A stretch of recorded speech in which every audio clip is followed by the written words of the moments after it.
اس کا حلیہ بھی حضور صلی اللہ علیہ وسلم نے احادیث کے اندر بیان کیا ہے۔ دوسری بات یہ ہے کہ اس کے ہاتھ میں قوانین قدرت گویا کہ تسخیر کائنات گویا کہ نقطہ عروج کو پہنچ چکی ہے۔ تمام اختیارات الہی تقریباً اس کے ہاتھ میں آ چکے ہوں۔ جو بڑے سے بڑے معجزے اللہ تعالیٰ نے نبیوں کو دیے ہیں وہ معجزے کر کے دکھائے گا۔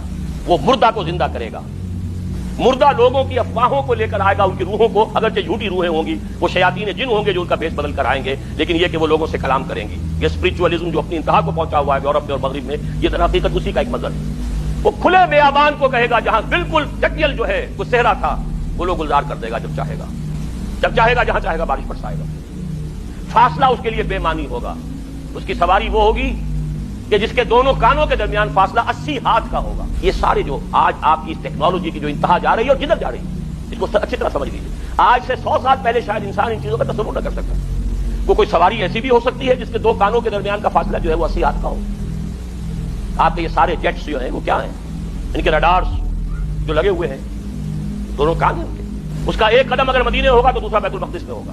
اس کی آواز پوری دنیا میں سنی جائے گی۔ سنی جا رہی ہے کہ نہیں؟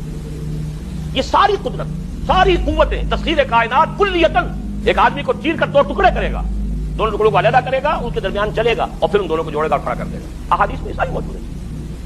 سرجری جدھر جا رہی ہے وہ جب نہیں کہ وہاں تک آدمی پہنچ جائے۔ فریز کر کے تو یہ معاملہ ہو ہی سکتا ہے۔ جس قسم کے آپ چاہیں گے مخلوق پیدا کرنے کے قابل ہو جائیں گے، جو صفات آپ چاہتے ہیں پیدا کر لیں۔ ایسے انسان پیدا کیے جا سکیں گے جن میں سرے سے رحم اور سرے سے رقت کا مادہ ہی نہ ہو۔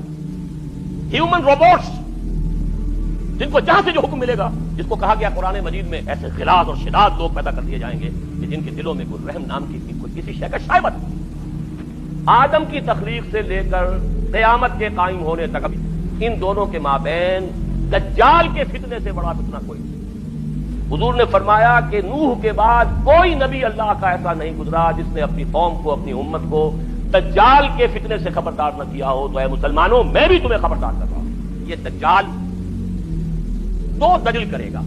وہ شخص جو جھوٹا مسیح ہونے کا دعویٰ کرے گا، المسیح الدجال۔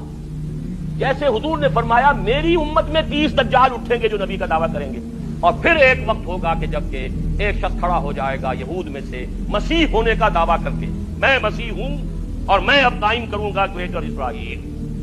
وہ مسیح الدجال ہوگا اور اس کو قتل کرنے کے لیے اصل مسیح عیسیٰ ابن مریم نازل ہوں گے علیہ الصلوۃ والسلام۔